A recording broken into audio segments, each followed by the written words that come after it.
Did you just make up knowledge workers? No, not it's oh, dude, you're walking into a terrible Ooh, spot. Oh, really? welcome You're to gonna, my is this web. where you're gonna wield your experience on me and how stupid I Oh, am? And well, let me tell you a little bit about knowledge workers, look Alan, at you, ready and to pontificate. and let me tell you where it came from. A little guy named Peter Drucker. You may have heard of him, Alan. Um, Is he the UPS guy? oh, Oh Alan, gosh. Alan. Oh, Oh, I almost made him spill his bourbon. what? That would have been a win. Oh my gosh. Welcome to the Small Business Safari, where I help guide you to avoid those traps, pitfalls, and dangers that lurk when navigating the wild world of small business ownership. I'll share those gold nuggets of information and invite guests to help accelerate your ascent to that mountaintop of success. It's a jungle out there, and I want to help you traverse through the levels of owning your own business that can get you bogged down and distract you from hitting your own personal and professional goals. So strap in, adventure team, and let's take a ride through the safari and get you to the mountaintop.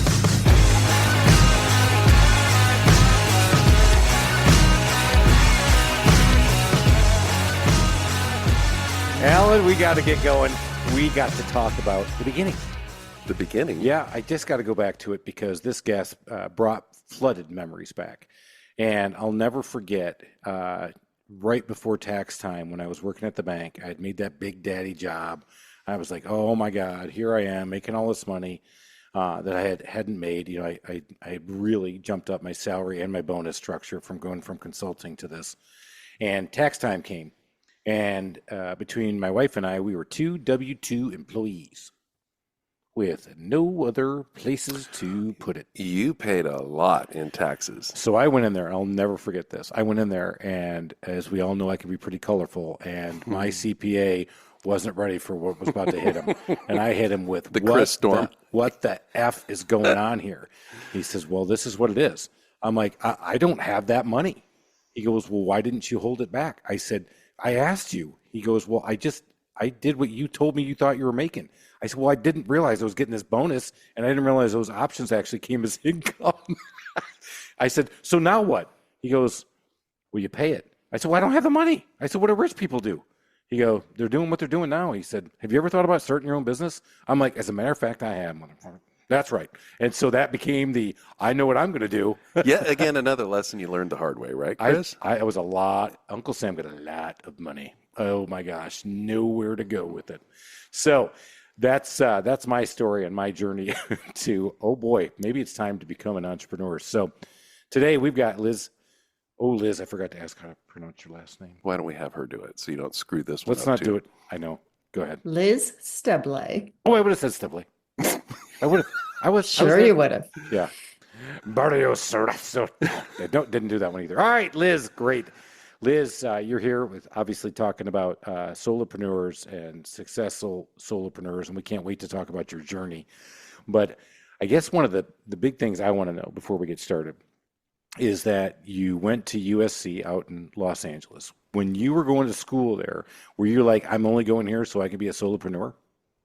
God, no. I never had any ambitions of being an entrepreneur or self-employed solopreneur or any of that, although I did major in business. And I sort of had a dream that, wow, someday it would be cool to have my own business because I'm the daughter of an entrepreneur. But no, I didn't study entrepreneurship when I was in school. I studied organizational behavior.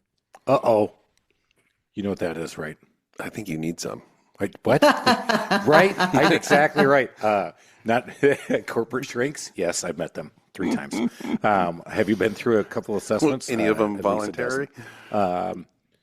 No. Nope. Nope, Not one nope. of them. No. 3 times though. Yeah. Big Trojan fan? Dun, dun, dun, dun, dun, dun. Look at her. She's got the little fight on. Maybe. Yeah. Look at you. I know. You know, I've always had a soft spot for the Trojans. You know, because growing up in Michigan, you go watch Notre Dame. I always play them every year. Yep. And of course, Notre Dame. I say I'm a Notre Dame fan because I'm a Catholic kid. Go Pope. Go Pope. Oh baby! Oh, I'm on the watch party. I was telling Alan, This is we're right now, just to date it a little bit. The Cardinals are in conclave, getting ready to elect our new successor pope for our Catholic faith. And Do you have a betting pool on it? so, as a matter of fact, I'm going course to you after do. this. Oh my God. I said, I will not do that. That's what sinners do. I can't believe that. What are the odds again? Yeah, I'll take the Catholic. Give me 50 on the Italian. I'll take 25 on the Asian. I was, so, I knew you would be betting on this. oh, come on, man. This is Yeah. great. This is great. You know, speaking of USC, you know cousin Brad, Yeah, his wife Holly, who's a saint because she's married to cousin Brad, right. 4-year starter at USC women's basketball, played with Cheryl Miller. Really? Wow. Yeah, That is super cool. yeah. Well, now they have Juju Whitaker. Juju's her first name. She's really good. Liz, are you a women's basketball fan? Not especially. Okay. Well, I'll hold this one for you. So she is really good. I mean, and she is fun to watch. And I wouldn't say I'm a women's basketball fan, but I am a sports fan. And she is an extremely good athlete and a great role model for a lot of young ladies. So this has been just super to watch her blossom. Kind of taking on what Caitlin Clark and Angel Reese had built, and the people before them. So it's cool watching women's basketball come back in. But that's not why we're here. Why are we here, Chris? We're talking about how to become a good solopreneur. So first, I have to mention this, is that literally just a couple of weeks ago, somebody asked me what that definition is. And it was in a networking event. And I was like, that's interesting. So Liz, you want to tell us what your definition of a solopreneur is? Sure.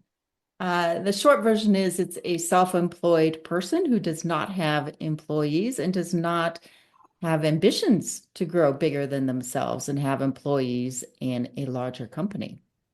We just like to do the work that we like to do, make a lot of money, and call it a day. Like it. So you came out of college, you got your first job, probably in org behavior, doing something. No, with it, my right? first Oh, job was whoops. selling car insurance. Look at you. Oh my gosh. So you Right. come to USC and you start selling car insurance. How fun was that? Yeah, horrible. Dialing for dollars, right? But it was the job I could get, right? So there you go. You got to start somewhere. So how did you you arced in throughout the corporate world, and when did you decide that it was time to go on this entrepreneurial journey? It was by accident. So I had been through the corporate world for a long time already.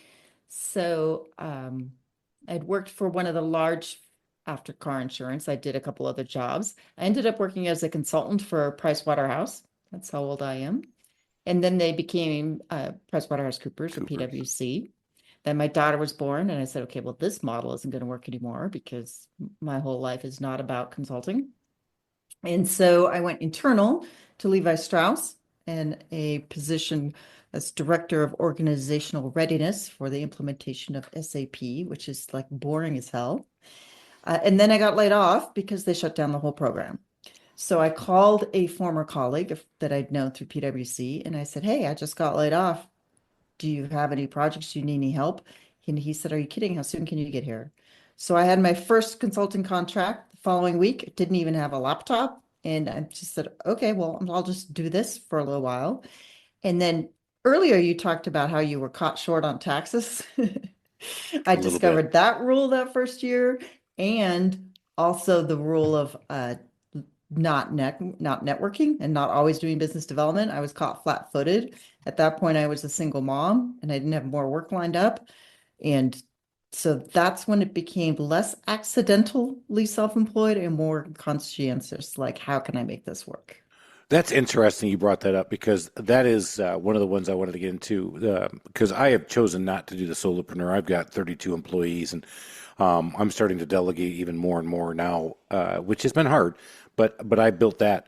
In solopreneurs, especially in consulting, as I've talked to others about this, doing the work is one thing, but finding the next gig and keeping that pipeline filled is a whole nother avenue and work effort. How did you figure out how to get into that, and how much time did you put into it, like say per week compared to your real work?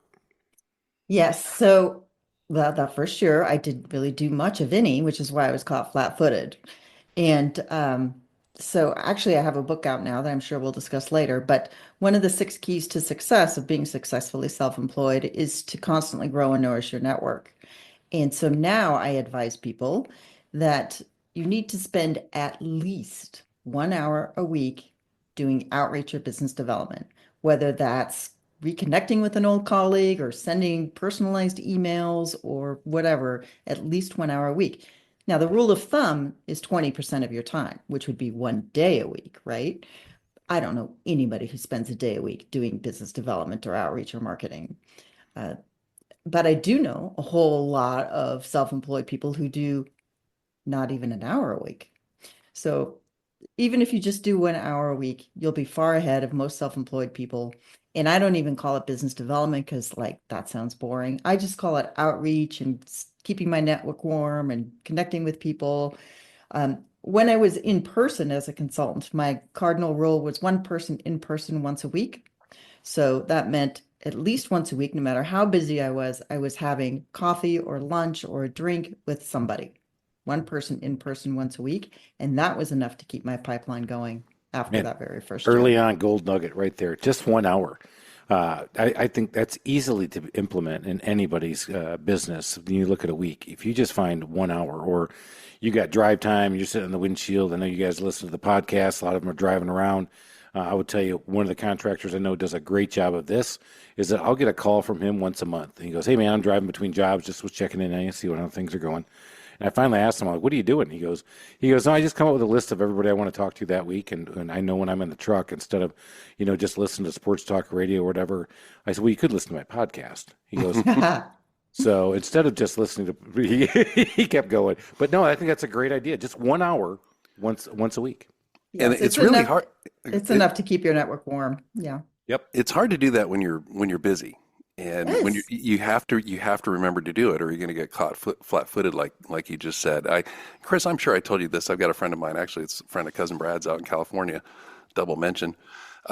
Very successful solopreneur, and he has a little rule of thumb where if you consider you're working 8 hours a day, whether he does or not, once an hour he does something to advance his business, and that's just his little tick, tick, tick, tick. And so if he wants to play golf and cut the day short, then he will come up with 8 things that day that'll advance his business, and then he feels like he can go out and play guilt-free golf.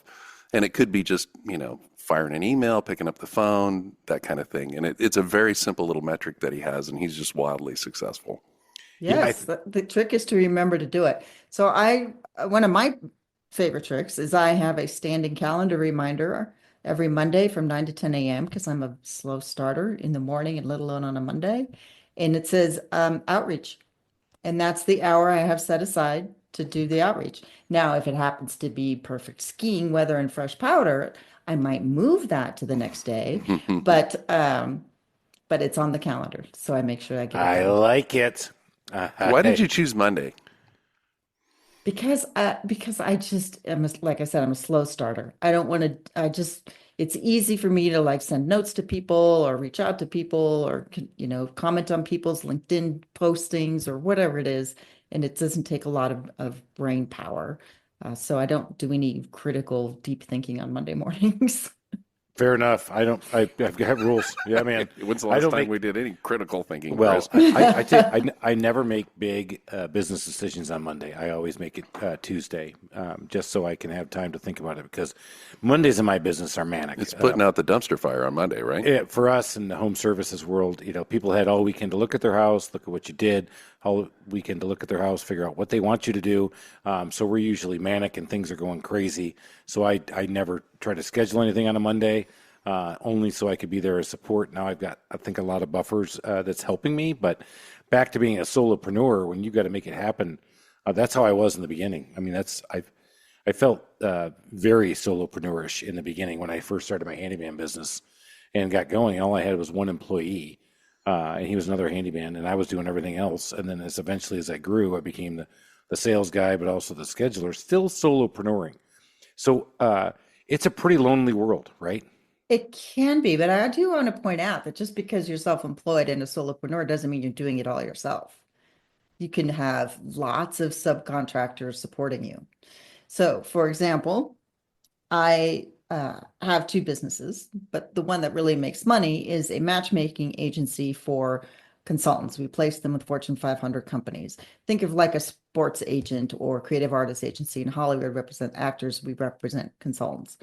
Okay, so that in that business, I don't have any employees. It's a multi-million-dollar business. We've been on the Inc. 5000 list of fastest growing companies twice, and I still don't have any employees, but I have a core team of 4 fractional or contract leaders who are running that business for me. Beautiful.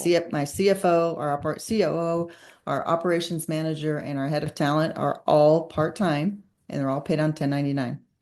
I think you're kind of pushing the boundaries of the definition of solopreneur there, aren't you? That one is pushing the boundaries a little bit, but even But I'm digging it. a Pushing lot those of boundaries. executive coaches or independent consultants that I know, they'll outsource their social media planning or strategy, No, that's a or great they have a point. virtual assistant or a bookkeeper, right? For sure. Yeah, I do know.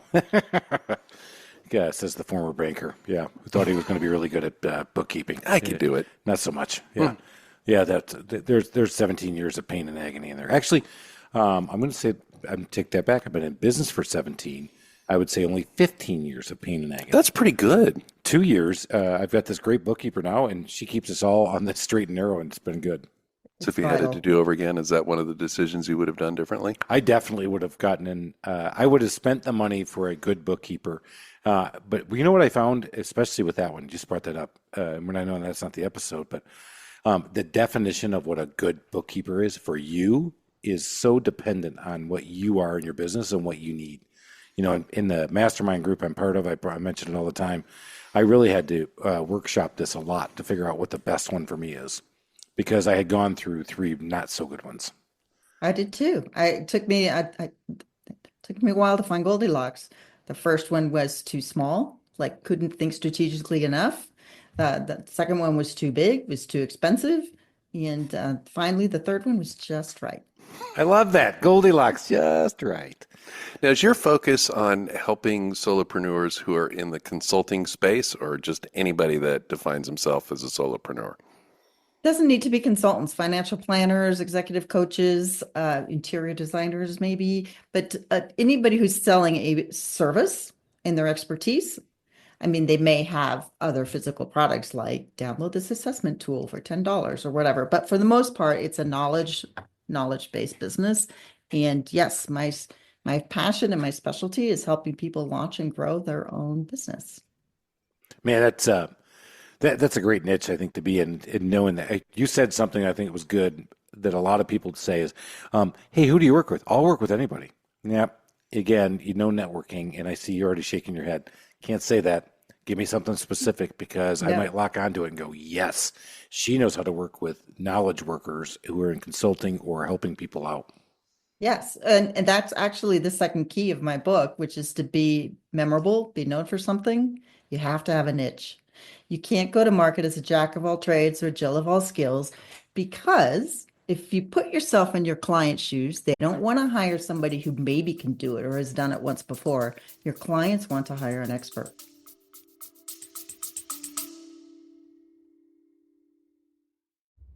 Do you have what it takes to start your own business? Are you tired of the 9-to-5 corporate job and ready to make that leap into entrepreneurship? Then you need to check out From the Zoo to the Wild, the new book by successful entrepreneur Chris Lalamia. This book is a unique perspective on the journey into the wild world of home services and delivering excellence in service while working in customers' homes.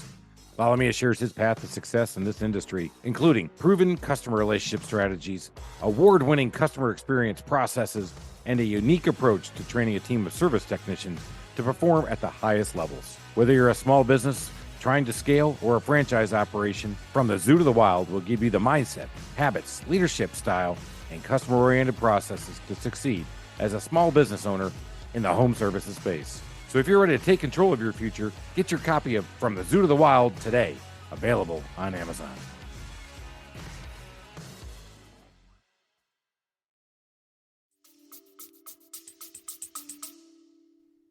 Got it. Did you just make up knowledge workers? No, not it's. Oh, dude, you're walking into a terrible spot. Oh, welcome Really? to welcome You're to gonna, my is this web. where you're going to wield your experience on me and how stupid I am? And Well, let me tell you a little bit about knowledge workers, Alan. Look at you, ready to pontificate. And let me tell you where it came from. A little guy named Peter Drucker. You may have heard of him, Alan. Is he the UPS guy? Oh, Alan, gosh. Alan. Oh, I almost made him spill his bourbon. That would have been a win. oh my gosh, I can't even know where to begin. I need to get back to Liz. No, Peter Drucker obviously is a well-known coach, theorist, but actually one who really helped set up how business works. And he is the one who coined the term knowledge workers before computers were even around, and talked about how they have to utilize their minds and their space, and what's their work output, and how are you able to manage that. And I used a lot of Peter Drucker's books when I was at SunTrust, back when I was managing 400 people and trying to figure out how to best maximize and not only manage, but also figure out how they're ticking. Let me ask another dumb question so you can make fun of me. Yes. When do you need a coach versus when do you need a consultant?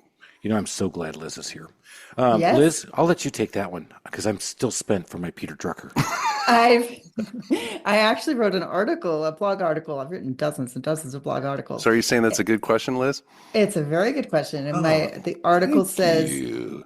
consultant or coach, be wary of mixing the two. Mm-hmm. So you would hire a coach if you want somebody to help you figure out the answer for yourself. You would hire a consultant if you want somebody to come in, diagnose the problem, put together the plan on how to fix it, and help you get that done. So one is more help me help you, and one is just go make this happen. Like Jerry Maguire. Yeah.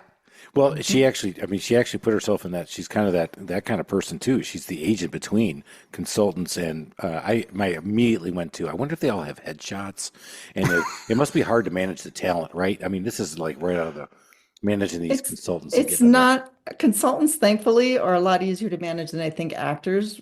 I perceive actors to be a little bit more difficult to manage, but yes, a headshot's mandatory. A coach is more like a shrink, right? They help you come up with the answers. They're not going to give you the answers. And then a consultant is just somebody with huge depth of knowledge and experience in a very particular field that you need for your business. Yes. Okay, confirmed. I was waiting for her to say yes because I was like, yeah, I'm buying what you just said. I think that makes sense to me. Now, there are people who are both. So that's where they have to be careful. What is the client asking for? Are they asking for you to help drive the solution, or are they asking you to help find the solution? Because if you go into a situation and you're being more collaborative and asking too many questions and you're not moving the ball down the field, they can get frustrated and feel like they've. Damn it, Alan. All right, guys. Yeah, we had a little glitch. Guess what? You know what? Technology's awesome. I asked such a good question. I froze Liz. You know, you broke the internet, Alan. I did. Dude, I just literally had my router upgraded this weekend because it was time to rock and roll. And Liz froze, and we went, Liz. I thought she was thinking for the right word. Liz. And he's like, wow, she's really thinking hard. I think, no, I think we really broke it. And so we're back. But when we get Liz back on, what does Liz do? She flashes our favorite drink, Alan. Look at that. She's got Her a bourbon. own bourbon. Liz. Cheers. So let's stop for a minute. What is this? Did you craft your own bourbon?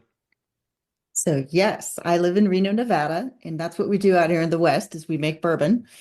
There's a distiller here called Highmark Distillery, and she has a private barrel program.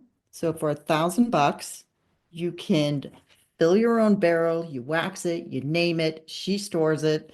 You get to create your own labels, you do the bottling, and you can do whatever you want with it. Do you get to pick your flavor, flavor profile on it? You can if you wish. I use her original recipe because if I didn't want all 24 to 27 bottles, I could sell it back to her and she would distribute it under her Highmark label.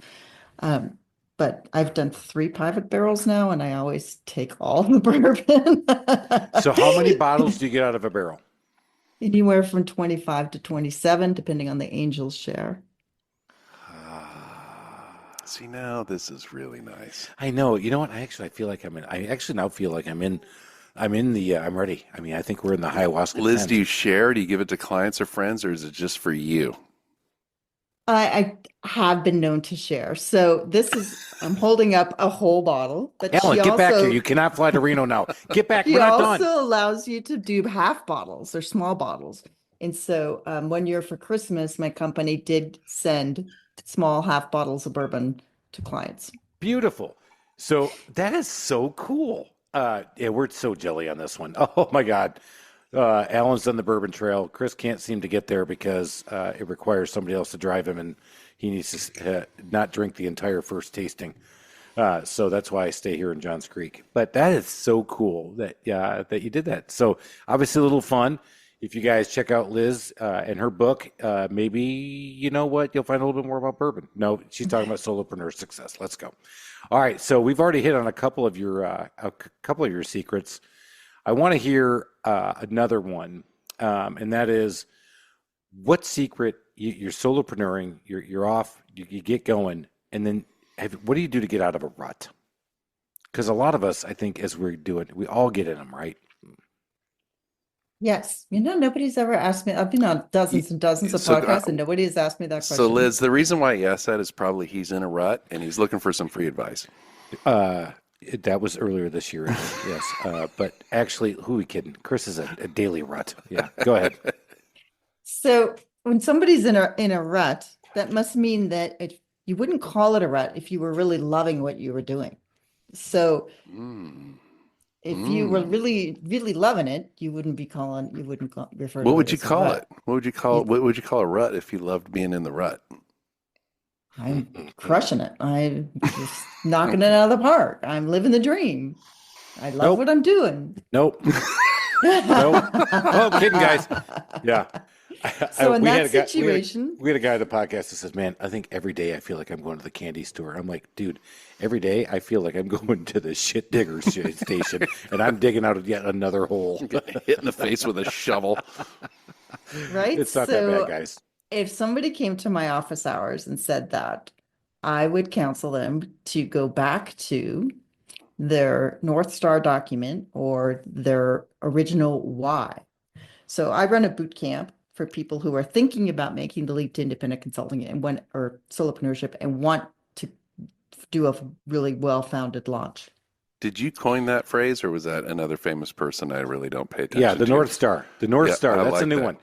No, the North Star document. I don't know if I invented it. I don't think I Let's probably say you borrowed it did. from somebody. I But think let's you say did. I did. Yeah, Liz did it. I confirm this. Drucker did not. So she gets it. Drucker did not.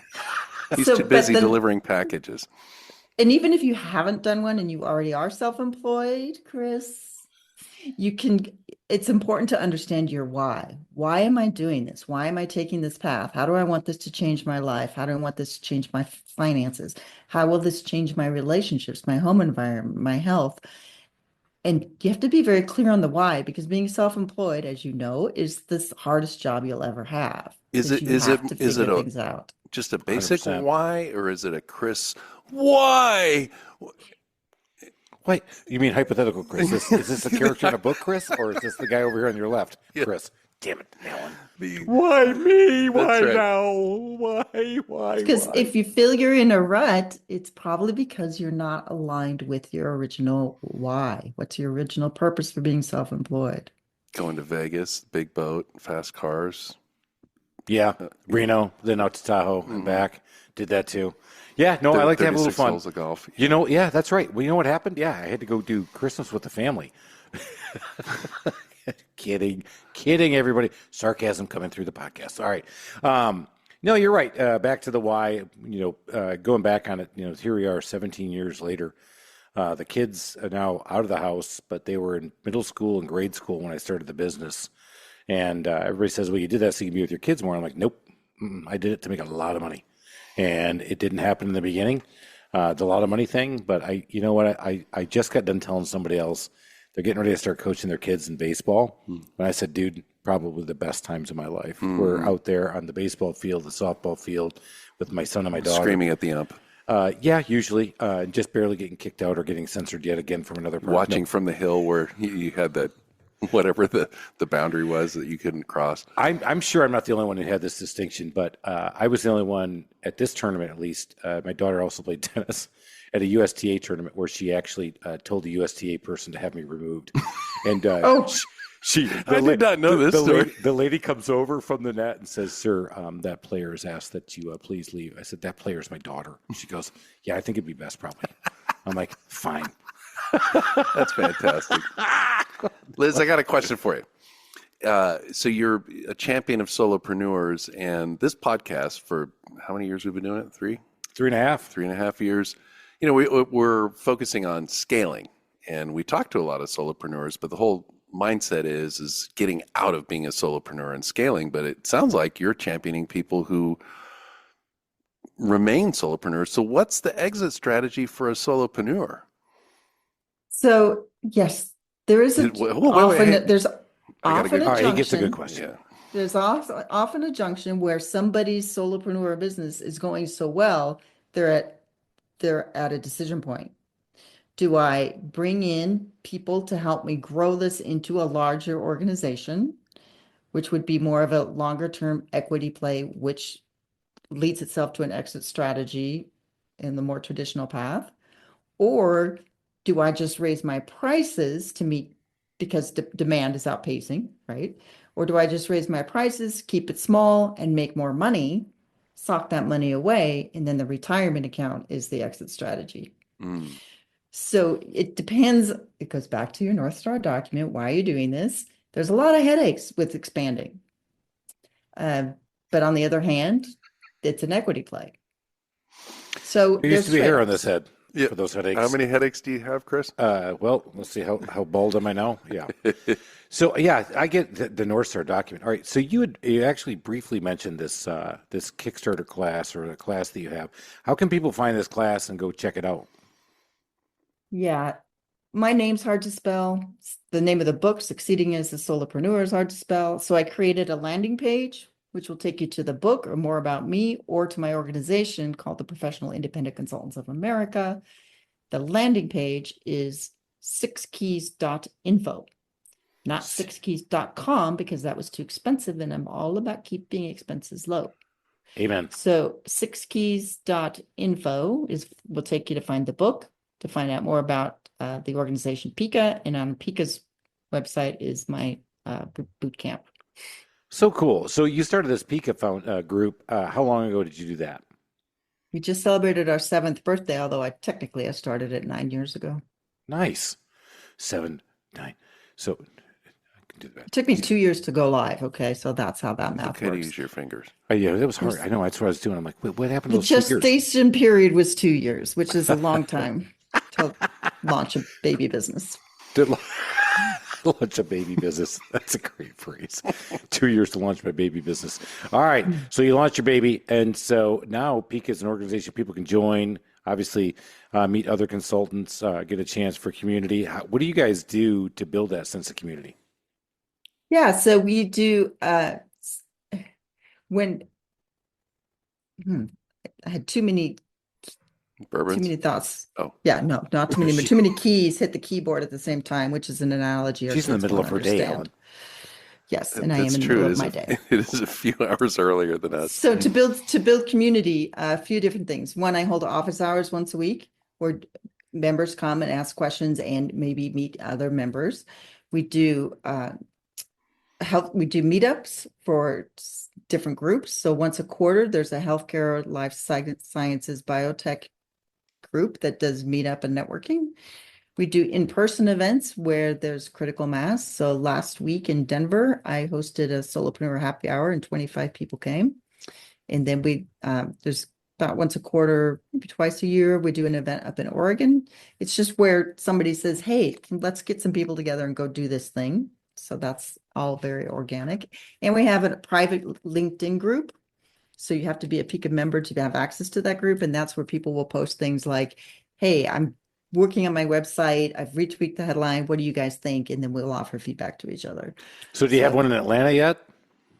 We do have several people in Atlanta. And I think it was 2 years ago I was down there and I did a Solopreneur happy hour. All right. Hey, Alan and I would be fun to be at your happy hour to be Yes, with you. we would, I'm sure. And we can identify as solopreneurs if we need to. But no, we'd love to hang out and do that stuff. But that's awesome, that outreach. Have we established? Hey, I'm going to ask another dumb question. Yeah. You ready? All right. This is 3. Did we say what PICA stood for? She did. What? Professional Independent Consultants of America. Oh, okay. Pika. Because I tried. So PICA. Yeah, so- It's right in her background. 17 but syllables the is a letters lot. are. So that's why we call it Pika.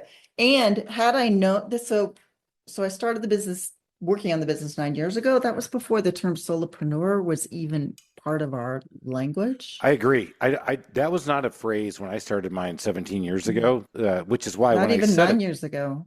yeah, so that's why I was at a networking event, and I want to go back to networking. Go ahead, Alan. Well, I just Googled PICA, and it says the definition of PICA is craving and chewing substances that have no nutritional value. That might be P. Is PICA? Yeah. There's a syndrome called Pika. Yes. Did you know that, Chris? I did not know that. Okay, So quick. look at you. Okay, look at Hey, you, you holier Goo- than thou, Mister Waiting for the Pope. Yeah, I am, but I didn't have to Google that. You Googled it. That's not your knowledge. I know Peter Drucker. You don't. Look at that. I used AI. Oh, he's dead. Oh, you do. But to find out more about Pika, the organization, you would need to go to picanetwork.org.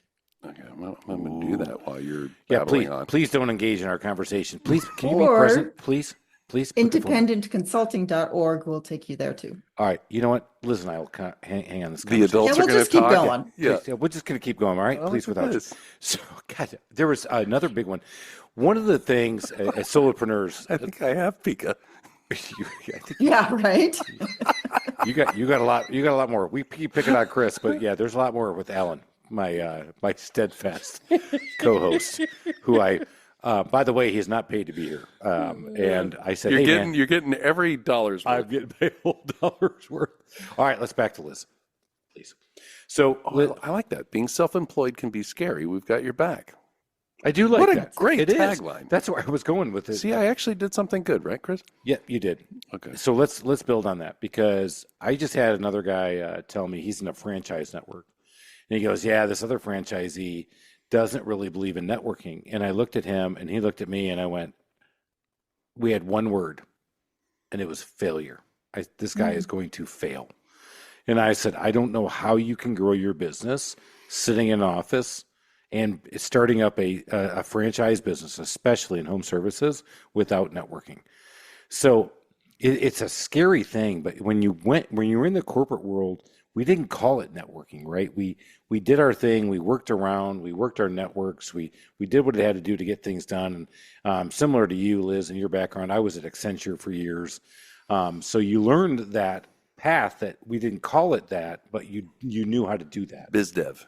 Yeah, you did biz dev. You channeled up. We use words like channel up, channel over. So you didn't know that. What do you tell somebody who's thinking about doing this and they're like, "I don't even know what networking is, and I don't get what you're saying"? Yeah, it's or even if you call it business development, really one of my favorite articles I've ever written is business development equals relationship development. Because it's about developing relationships, establishing trust, becoming known for something. Nobody's going to hire a solopreneur without first having a conversation with them. And in that conversation, you're looking to build credibility and trust. So you can call it whatever you want, but basically you need to connect with other people somehow.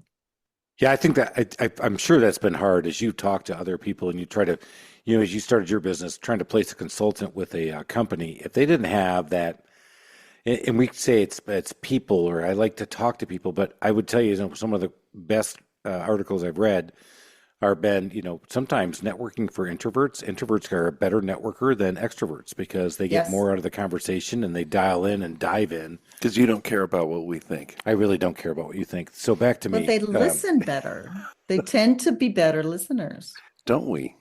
All right, Let's so talk Alan about is a me. learned introvert. No, this is not fun. Let's go back to I'm kidding. But he's right, and we've talked about this, and actually, that's how Alan and I met. He was the president of our Johns Creek Chamber Association, part of the Business association. yeah, but you were still the chamber. We said whatever, but he was the president, and then later I get to meet him later. He goes, I hate doing that stuff. I'm like, no, you don't. You're really good at it. He goes, no, I had to learn how to do it. And I'm like, but you develop such great relationships. And that's what you guys have both taught me, is that it's so big to be in networking. I love to talk to people, as you know. You love talking to people. I love listening. Really? Liz. Does listening, Liz, is he define listening for us? Does it actually mean I'm retaining? an active listener. Yeah. Listening for the gap so that you can start talking again? So I can interpose my wisdom about Peter Drucker? Yes, of course. So, earlier you asked me about the difference between a coach and a consultant. I just had a term pop into my mind called the marriage counselor. Been there too. Are you suggesting we need one? Just saying. Oh, Alan, he is so hurt with this extroverted introvert. All right, let's get back to Liz, shall we? I've been listening the whole time. No, you were on your Google I'm phone. actively You were listening. AI. No, I'm Googling the article she said was the best one she ever wrote. So Business I can read development equals relationship it. development. It's exactly what I Googled. I agree with that one. That was a great line. Let's talk about your book a little bit more. So, when did you decide to write it, and why? Let's ask your North Star, why did you write your book? I'm going to use North Star a lot from now on. I did it a little bit backwards. Most people write the book and then they said, oh, well, now I got to develop an organization and services and consulting, right? And use the book as a calling card. I sort of did it backwards in that I started the organization and coaching people and running workshops and running my boot camp and blogging, right? So I've been blogging for 9 years.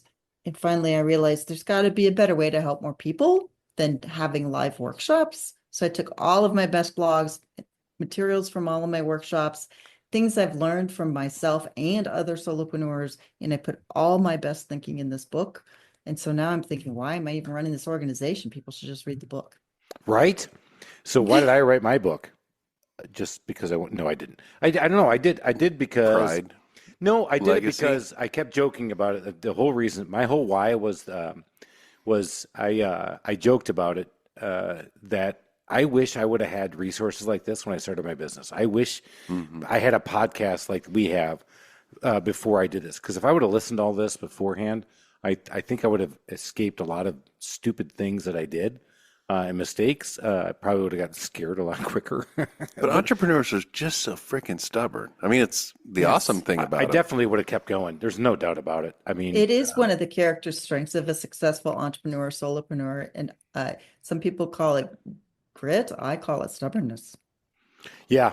I found out about myself, you're optimistic. You start to solve problems. So I wrote my book because I was hoping that people would avoid making the same mistakes I did or pick up just a couple little gold nuggets off that.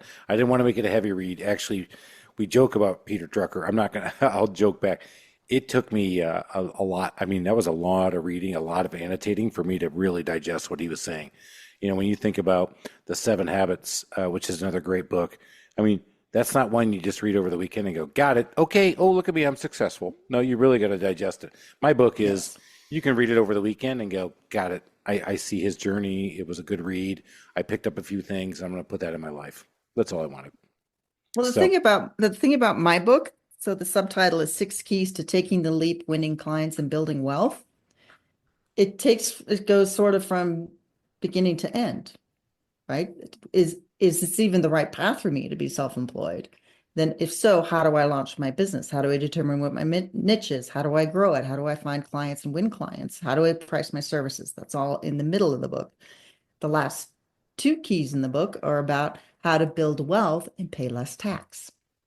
That's something I don't think are in a lot of books. That last piece of it. So would you say that somebody doesn't have to read all 7 chapters? Could they bounce around? Yeah. And they do. And that's Could they what just people read have the told title me. of each chapter and get it? Is that Chris- what you're asking, Chris? No, if you've been established and you know your niche and you don't need to build your website, you can skip those chapters and go straight to the ones that talk about building wealth and paying less tax. That's honestly the way I built my book too, because I've had people say, I really identify when you talked about training your employees and that they didn't talk about the first couple chapters about your leap because they'd already been in it and they're trying to scale. You know what I mean? So I that's why I like it too. So, all right, Liz, hey, can you put us on the touch point networking list, especially when it comes to bourbon? And then I'm going to tell you the next time I fly out to Reno, and we're getting together. But when you come to Atlanta, You might want to change your phone number, Liz. you probably do. No, I'm a lot of fun, Alan. He is a lot of fun. You're gonna find. When I came through Reno, they were having the bowling tournament. Do you know they have bowling bags that you can carry your bowling balls in? Yeah. That you like roll You're from around? the Midwest. Yeah, no, but You no, didn't- they're roll arounds, Oh, like a, like a, Like a suitcase? like a golf bag. oh, Yeah, dude, it was like a Wow. that's suitcase. super lazy. No, that's super cool. I was like, Oh. dude, these guys are serious. Because yes, I'm from the Midwest. Yes, bowling was the sport of kings when I grew up. It wasn't horse racing. It wasn't polo. It was bowling. But no, yeah. So I was in Reno. It was a bowling conference, and I was there by myself. And I'm walking around. I'm like, oh my god, these bags are the coolest things. I'm like, wow, these guys are really. What could they possibly talk about in a bowling conference? No, they had a bowling competition there. Oh. It was downtown, and I was like, you know what I was doing? I was trying to figure out how to get there because I was like, dude, if they're there, there's beer. I'm gonna have fun. Yeah, and I can gamble on it. Yeah, and I'm gonna definitely do that. And you know who you pick in bowling, right? The big guy. Always, always. You 100% pick the biggest, fattest guy.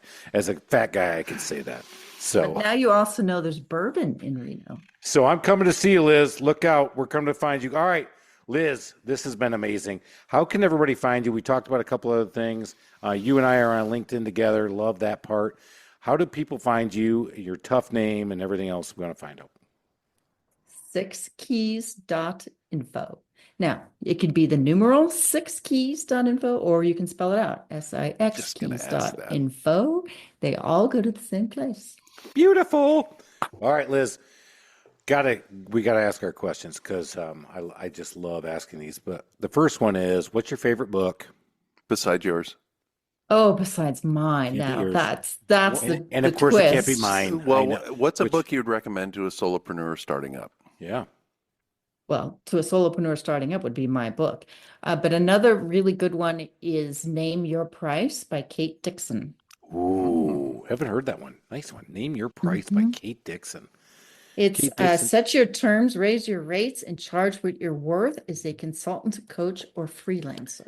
And for those just listening, man, this thing is dotted up, dabbed up. She has had it at her annotated it. fingertips. I mean, this is like she was studying for an open book exam. That was awesome. All right, now let's get some fun stuff. What is the favorite feature of your current home?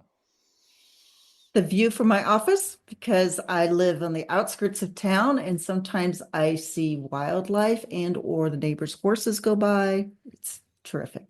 What's the coolest wildlife thing you ever seen? And know that Chris is afraid of wildlife. 100%. Watch this. I'm about to tell her a story. Go. So we were up at my partner has a house at Lake Tahoe, and we saw a bear in the backyard, and we were up on the deck, and I saw it go past the house. I said, "Oh, it's going to come out by the garage. I'm going to go take a picture." So I went down, opened the garage door to step out to take a picture of the bear, which I thought would be in the street. The bear was in the garage. So that was the coolest wildlife thing I ever saw. I'm out of here. Gotta go, everybody. So my Liz, daughter, yeah. my daughter is in Asheville, North Carolina. They have small black bears in North Carolina, and she had just gone back, Alan, to go back to work in. You like how I did it, didn't you? It was horrible. Damn it. All right. So she goes back. She sends us a video. She's out tanning on the front of her house, and a black bear came out from behind her car, and she videos it. I can't share the video because there are a lot of criticisms in there. This girl is just like Chris. There is a lot of and a little black bear, and she scared it as much as it scared her, and he went running, and he went and hid in the. But they're right next to her house. I'm like, girl, that's enough. You need bear repellent. I don't even know what that means, but you just got to have it. I know what it means, Liz. Chris is not visiting you anymore. Yeah. No, I'm coming to At visit. least not You know in what? Latin Dude, House I'll of tell you what, Tahoe. if he comes up and I got that bourbon in my hand, Liz, if you We're protect gonna- Chris, he'll come and visit you. no, I'll tell you what, if I had Liz's bourbon in my hand and he came up, You'd be full of courage. I'd be in. Hey, dude, it's me or the bourbon. Let's go. I'd like to see that. Oh, God, I'm scared. I'm running my ass off. I don't have to run fast. I just have to run faster than you. Yes. Which means I have to trip everybody. All right, Liz. So one of the things that we talk about, and we haven't talked about much here, but we did, is that we love customer service because Alan and I are customer service Freaks. 100%. What's a customer service pet peeve of yours when you're out there and you're the customer? Unsolicited text messages. Ooh. I tell you what, dude, I'm getting a lot of those. In fact, I hate them. we have a mortgage on the house up in Athens, and I had to go out there and do some updating because, Austin's primary, but I'm, doing all the whatever's behind it. And I signed up on their website, and they just kept pounding me. And I was thinking, oh my God, I'm late on a mortgage payment or something. Because, I haven't had one for a little bit. Thank you. Ding. But I was like, what the hell? Right? And then you get those. And then, well, forget about political. Ooh, those are the worst. Yeah. Yes. Yeah, that's a good one. But I tell you what, I think it's coming more and more. In Canada, you have to do a 2-factor opt-in. And as an employee, as a person sending them, it's really strict in Canada.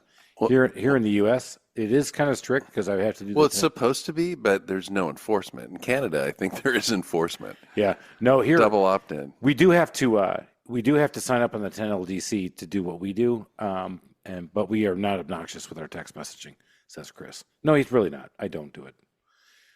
Kind of. All right. So back to our another thing. All right. Let's go. All right. Here we go.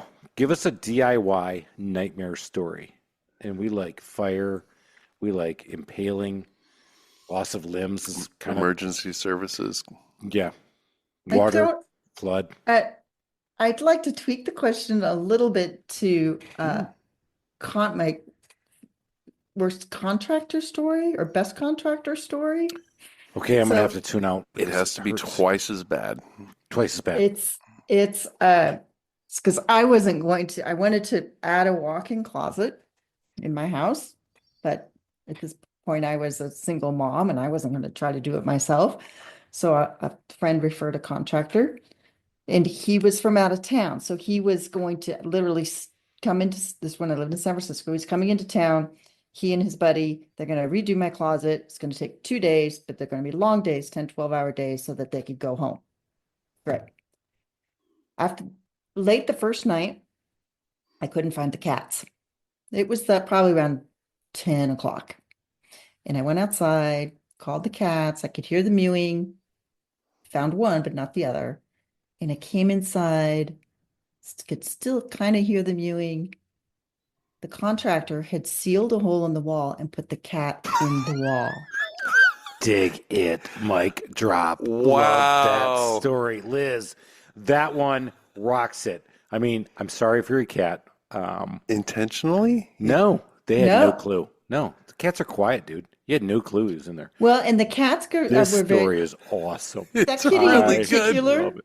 Yeah, well, they had the guys had gone out to lunch and they came back, with their boots, whatever, and the cat had been in the room and got scared or spooked and went into the dark place to be safe. So did you have to kick a hole in the wall? I had called the contractor. It was like by this time 10:15, 10:30. I'm like, Mark, dude, you got to come back. The cat's in the wall. He's like, oh, Liz, stop, don't pull my leg. Come on, I'm exhausted. I said, I am 100% certain the cat is in the wall. You have to come back and open the I've wall. had, in 17 years of doing this, I've had redos and we've had callbacks and we've had people call with quote unquote emergency situations. I've never had that. That one actually tops it. Well done, Liz. She's in the top 10. Well done. Hey, everybody. I hope you enjoyed this episode. Sticking with us, stay until the end. Don't forget to like this thing. Hey, share this thing. Hey, if you don't like this thing, don't tell anybody. But if you like this thing, start telling some people, man, because we're getting up there, man. We're going after Smartless. We're taking them all out. Joe Rogan, don't got nothing on me. Mike Rowe, he don't got nothing on us. We're a dirty jobbing it all over the place, and he doesn't like that we're that cool. No, he does, actually. We've been talking. Good chance. Have you? Ooh, we might have something. Little tease. What? Tease, everybody. Hey, everybody, make it a great week. Get out of here. Go make some money. Cheers, everybody. Thank you for listening to this episode of the Small Business Safari. Remember, your positive attitude will help you achieve that higher altitude you're looking for in the wild world of small business ownership. And until next time, make it a great day to